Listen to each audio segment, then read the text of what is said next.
오늘은 안디옥 교회처럼이라는 제목으로 하나님의 말씀을 잠시 나누도록 하겠습니다. 여러분 안디옥이라는 지역을 혹시 아십니까? 지금은 터키 지역에 있습니다.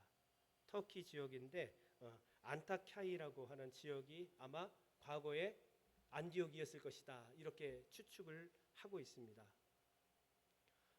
로마가 전 세계를 통치하고 있는 그 시대에 로마가 가장 큰 지역이었겠죠. 그리고 두 번째로 큰 지역이 알렉산드리아였습니다. 그리고 세 번째가 안디옥이었습니다. 그 당시 50만이 넘는 인구가 이 안디옥 지역에 살고 있었던 것입니다. 예루살렘에서부터 한 480km 정도 떨어져 있는 수리아의 수도가 바로 이 안디옥입니다. 오늘날 보면은 시리아와 지금 국경을 하고 있는 지역이며 터키에 속해 있는 투르키예죠. 투르키에 속해 있는 그 지역이 바로 안디옥 이렇게 우리가 알게 되죠. 오늘 본문의 말씀을 보면은 저는 안디옥 교회의 창립 과정을 통해서 하나님의 은혜를 나누고 싶습니다. 자, 안디옥 교회는 어떻게 창립되었을까? 자, 여러분 오늘 사도행전 11장 19절 말씀을 한번 같이 읽어보도록 하겠습니다. 시작. 그때에 스데반의 일로 일어난 환란으로 말미암아 흩어진 자들이 베니게와 구브로와 안디옥까지 이르러 유대인에게만 말씀을 전하는데 아멘. 그때의 스데반의 일로 인해서 이렇게 말씀하고 있죠. 그때는 언제일까요? 그리고 스데반의 일은 어떤 일일까요? 여러분 사도행전 7장으로 우리가 거슬러 올라가 보면은 스데반이 성령이 충만해서 복음을 증거합니다. 그래서 예수 그리스도를 너희들이 이 메시아를 죽였다 이렇게 이야기를 하죠. 그랬더니 유대인들이 그 소리를 듣고 막 가슴에 불이 났습니다. 화가 난 겁니다. 그래서 결국 돌로 스데반을 쳐 죽입니다. 그리고 나서 8장 1절부터 어떻게 말씀이 시작이 되냐면 유대교로부터 교회가 엄청난 대핍박을 받게 되는 사건이 나오게 되는 겁니다. 그래서 그 사건 때문에 성경은 뭐라고 이야기를 하냐면 사도들 외에는 수많은 예루살렘 교회의 성도들이 흩어졌다 이렇게 성경은 이야기하고 있습니다. 그래서 오늘 본문 말씀을 보니까 그때 환란을 통해서 흩어진 사람들이 오늘 보니까 어디로 간 거예요? 베니게 그리고 구브로 그리고 안디옥 이런 지역으로 지금 흩어져서 유대인에게만 말씀을 전했다. 지금 이렇게 말씀을 하고 있습니다. 자, 여러분 중요한 것은 이 베니게는 어디인가? 여러분들이 잘 알고 있는 지역입니다. 바로 지금의 레바논 지역입니다. 지중해 연안 쪽에 있는 그 레바논 지역이 바로 베니게고 구브로는 어쩌면 우리 성도님들도 가보신 적도 있을 수 있습니다. 이 구브로는 그리스와 그리고 터키, 이집트를 끼고 있는 그 가운데에 있는 섬이에요. 생각보다 꽤 큽니다. 조사를 해보니까 제주도보다도 한 5배 정도 큰 그러한 섬인데 우리가 잘 알고 있는 거로는 영어로는 이제 사이플로스라고 합니다. 사이플로스 섬. 헬라어로 보면은 이제 키프로스 섬. 네. 바나바가 사실은 이 지역 출신이었던 것을 우리가 사도행전을 통해서 알게 됩니다. 그리고 또 안디옥으로 갔다. 여기 안디옥은 수리아 안디옥 그렇게 말씀을 드렸죠. 수리아의 수도가 바로 안디옥이었다라는 것이죠. 근데 이 지역이 얼마나 여러분 경제가 발달하고 그리고 어느 정도였냐면은 그 당시 전 세계에서 유일하게 밤에 가로등이 켜진 지역이 바로 이 안디옥이라고 합니다. 이 안디옥. 그러니 여러분 얼마나 경제적으로 번영한 도시인지 우리가 알게 됩니다. 마치 캘리포니아나 그런 지역처럼 LA 이런 지역처럼 엄청나게 경제가 이제 발전한 곳이겠죠. 그러다 보니까 우상 숭배가 난무했던 지역 또한 안디옥입니다. 그리고 쾌락에 젖어 있을 뿐만 아니라 아주 쩔어져 있는 그러한 지역이 이 안디옥 지역이었습니다. 근데 이 안디옥 지역에 교회가 세워진 겁니다. 놀라운 은혜입니다. 여러분 그런데 오늘 19절 말씀을 보니까 이 베네게 구브로 이 안디옥 흩어진 디아스포라들이 가가지고 지금 유대인에게만 말씀을 전하고 있었다, 이렇게 성경은 말씀하고 있죠. 그러면서 이제 구브로와 구레네에 있는 몇 사람이 이 안디옥에서 헬라인에게도 복음을 증거했다고 성경은 또 말씀하고 있습니다. 그게 중요한 겁니다. 대부분 여러분 유대인들에게만 복음을 전했는데, 그러나 몇 사람들은, 이름도 나와 있지 않죠? 이 몇 사람들은 이방인이었던 헬라 사람들한테 복음을 전했다라고 성경은 말씀하고 있습니다. 자, 이 안디옥 교회를 누가 세웠는가? 오늘 이 본문 말씀 가운데 굉장히 중요합니다. 누가 세웠냐면 유대교의 예루살렘 교회 핍박으로 흩어진 성도님들이 이제 그 안디옥까지 나아가서 그곳에서 헬라인들에게 복음을 증거하면서 세워진 교회가 바로 안디옥 교회다, 이렇게 성경은 말씀하고 있습니다. 여러분, 성경에 보면은 사도 바울이 얼마나 많은 교회를 많이 세웠습니까? 그죠? 갈라디아 교회, 에베소 교회, 빌립보 교회, 엄청난 교회들을 가는 데마다 세웠습니다, 사도 바울이. 그런데 오늘 이 안디옥 교회는 말이죠, 바울이 세운 교회도 아닙니다.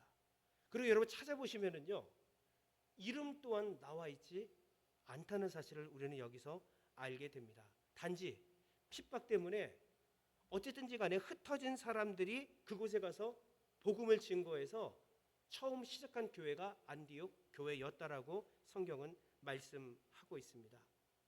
흩어진 자들, 디아스페이로, 어떤 연유인지 간에 여러분 이들이 흩어져서 그냥 숨어 사는 것이 아닙니다. 예루살렘 교회를 다닐 때 유대교 사람들한테 엄청난 핍박이 있었기 때문에 흩어졌는데, 그 도망가서 말이죠, 그들은 가만히 숨어 지내지 않았다는 겁니다. 그게 중요해요. 그들은 복음을 전했어요. 헬라인에게, 이방인에게. 유대인이 그 당시 여러분 헬라인들, 그 이방인들은 어떻게 여겼습니까? 지옥의 땔감으로 여겼단 말이죠. 같이 상종하지 않았습니다. 식사도 같이 하지 않았습니다. 한 자리에 같이 오래 머물지도 않았단 말이죠.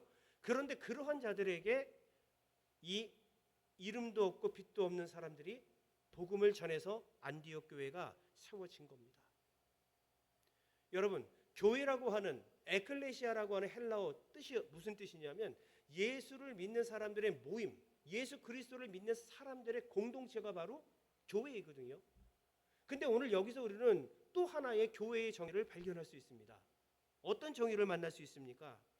흩어진 곳에서 열매를 맺는 공동체. 환난을 통해서, 문제를 통해서, 고난을 통해서, 핍박을 통해서 어쨌든지 흩어졌지만 그곳에 그저 숨어 지내는 것이 아니라 그곳에서 열매를 맺는 공동체가 교회다라고 성경은 말하고 있습니다. 그래서 교회는 말이죠, 여러분, 우리가 이렇게 예배를 드리지만 또 흩어지잖아요. 이게 굉장히 중요한 의미라는 겁니다. 조금 전 제가 흩어진 자들의 원어, 디아스페이로라고 말씀을 드렸는데 이게 무슨 뜻이냐면 농부가 사방으로 씨를 뿌려 열매를 맺는다, 이런 의미가 있어요. 그러니까 교회라고 하는 것은 뭐냐면 농부가 사방으로 씨를 흩었는데 그것에서 열매를 맺는 의미가 그 안에 있다는 겁니다. 그런데 오늘 안디옥 교회가 바로 그런 교회였던 거예요. 그들이 어쨌든 환난이나 고난 때문에 그들이 흩어졌지만 그 속에서 이렇게 엄청난 도시에, 로마 알렉산드리아보다 작았지만 세계 3대 도시, 세 번째로 큰 그 도시에 드디어 이방인 교회가 지금 탄생한 것을 보게 되는 겁니다. 유명한 사람들, 뭐 사도 바울이 세운 것도 아니었고 흩어져서 이름도 없는 그러한 사람들을 통해서, 성도를 통해서 교회가 이렇게 세워진 모습을 보게 되는 겁니다.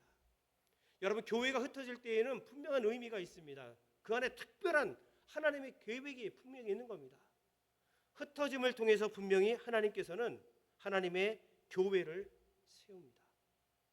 여러분, 우리가 예수님을 믿는데 뭐 대부분 사람들이 그냥 평안하기를 원합니다. 나한테는 그저 이렇게 좀 어려운 일 좀 안 생겼으면 좋겠고 그냥 평탄하게 그저 그냥 쭉 갔으면 좋겠다. 이런 생각들을 사실 많은 사람들이 한단 말이죠. 그런데 어디 그럽니까? 아니죠. 늘상 우리에게 다가오는 고난, 환난, 문제, 어쩌면 지금도 그 문제 속에서 허덕이고 있을 수도 있습니다. 교회는 교회대로, 가정은 가정대로, 개인은 개인대로 환난이 있었단 말이죠. 지금도 있단 말이죠. 여러분 보십시오.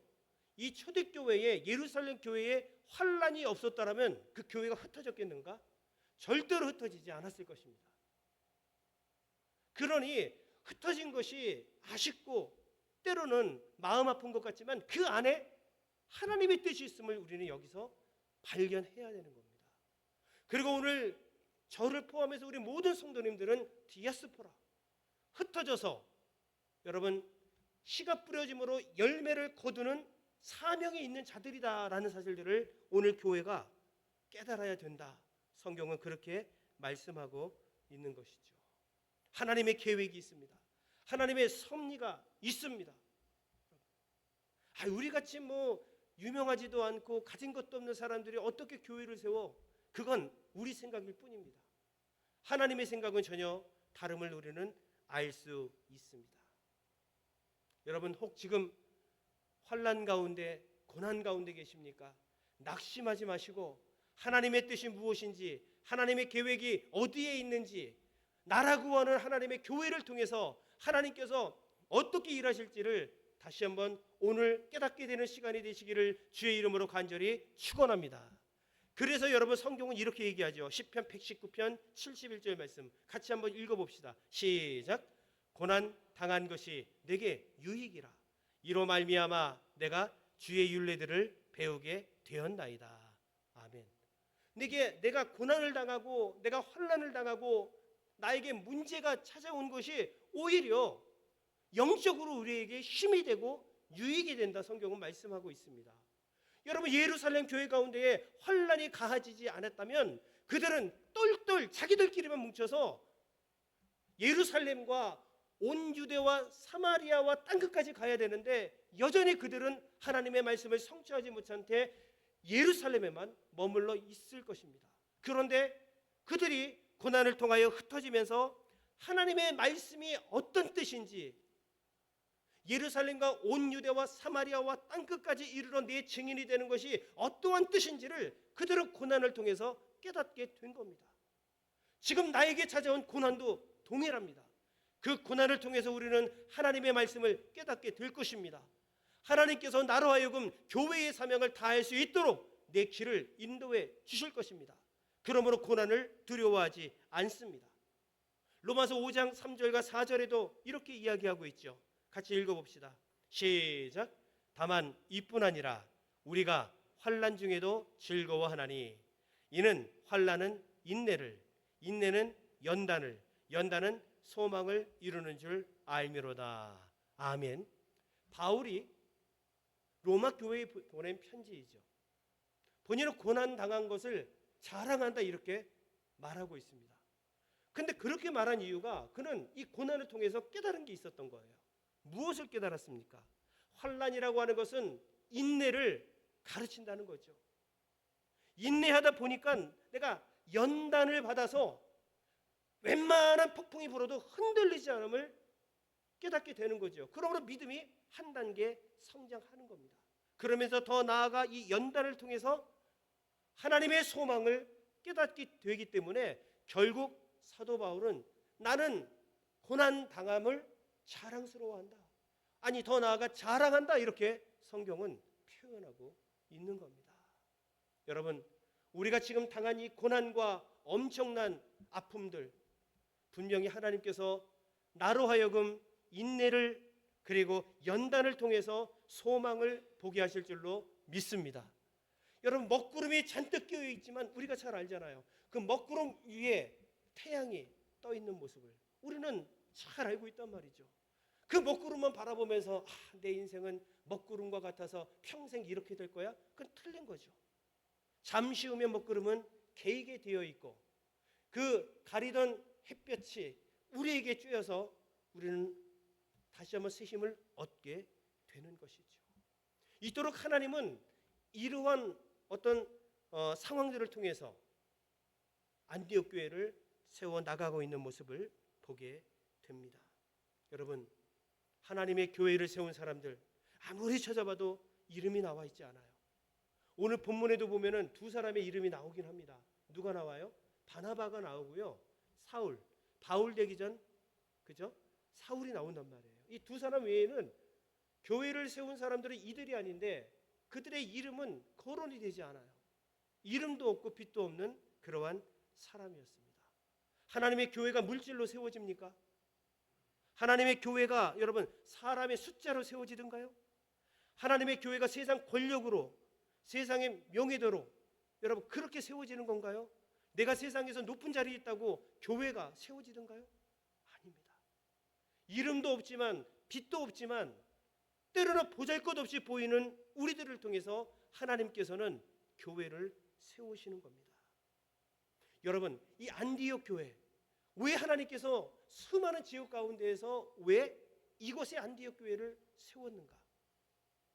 그 안디옥이라는 지역은 제가 아까 말씀드렸지만 50만이 넘는 사람들이 모여 있다 그랬잖아요. 그러다 보니까 각 민족의 사람들이 그곳에 다 들어온 겁니다. 그리고 로마와 연계가 되어 있기 때문에 길이 너무나도 잘 닦아져 있어요. 그러니 그곳에 교회가 세워질 수밖에 없겠구나라는 것들을 우리가 알게 되는 겁니다. 그런 엄청난 지역에 이름도 없고 빛도 없는 그러한 성도들을 통해서 하나님께서 교회를 지금 세우셨다라고 성경은 말씀하고 있습니다. 여러분, 그래요. 우리 교회도 어쩌다 생겨난 게 아닙니다. 하나님의 계획 속에서 혹 우리가 깨닫지 못하겠지만 우리 하나님께서 우리 교회에 특별한 뜻을 가지고 계시고 사명이 있기 때문에 우리 교회를 세우셨고 때로는 성도님들을 흩으시기까지 하시는 겁니다. 이 모든 것들은 하나님의 계획 속에서 이루어짐을 우리가 말씀을 통해서 깨닫게 될 수 있습니다. 그래서 그 안디옥 교회는요, 이방인의 첫 번째 교회가 된 겁니다. 뿐만 아니라 이방을 위해서 복음을 증거하는 이방을 위한 첫 번째 그러한 복음의 전초 기지로 안디옥 교회가 엄청난 부흥을 하고 있는 모습을 우리는 성경을 통해서 보게 됩니다. 이뿐 아니라 오늘 또 한 가지 우리가 짚어봐야 될 것은 뭐냐면 성도의 또 다른 이름을 여기서 발견하게 되는 겁니다. 그 이름이 뭐예요? 그리스도인. 그리스도인이라고 하는 그 이름을 여기서 얻게 됩니다. 사도행전 11장 26절입니다. 같이 한번 봅시다. 시작.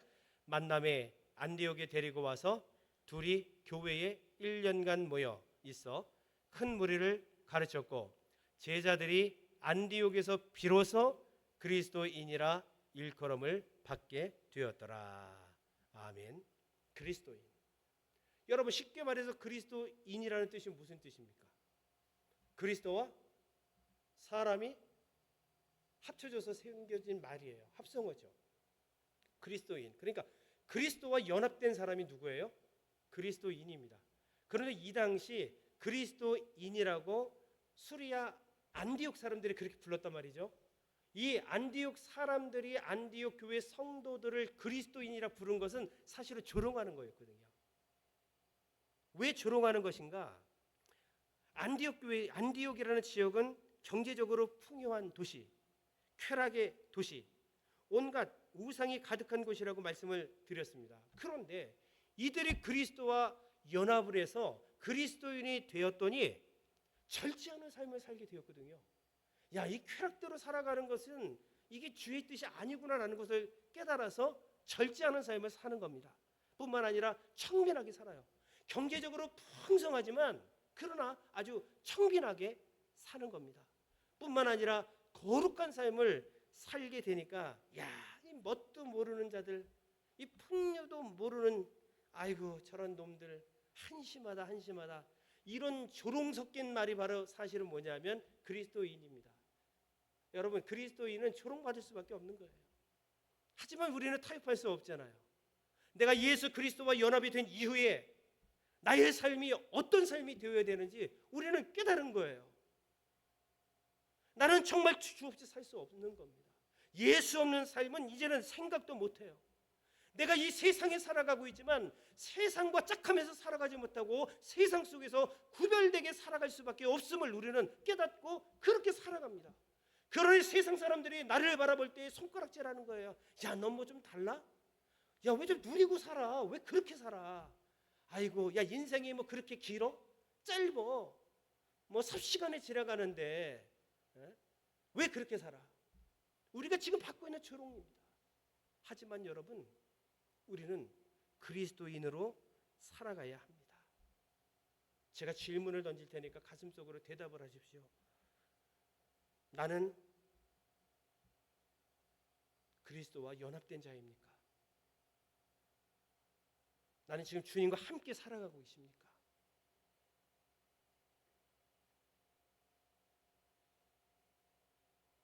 그냥 주님 없이 살아가는 자들은 아닙니까? 요즘 이 세상에 여러분 참 많은 것들이 풍성하고 많이 있는 것으로 우리가 알고 살아갑니다. 그렇지만 없는 것도 많이 있어요. 10대들은요 철이 없다고 합니다. 20대는요 답이 없대요. 30대는 집이 없습니다. 40대는 돈이 없대요. 50대 되면 일이 없어요. 60대는 낙이 없대요. 70이 되면 이가 없대요.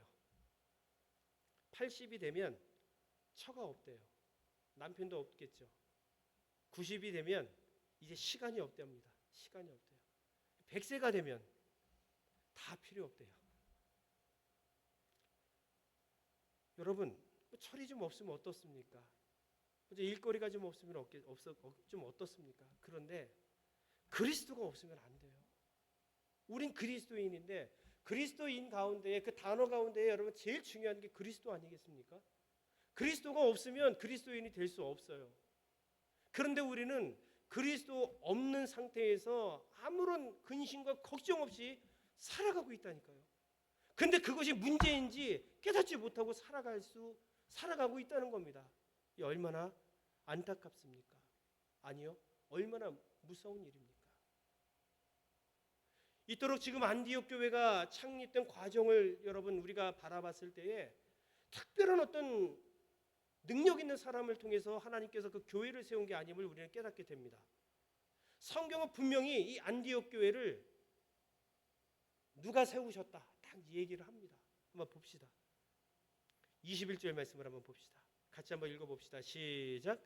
주의 손이 그들과 함께 하심에 수많은 사람들이 믿고 주께 돌아오더라. 아멘.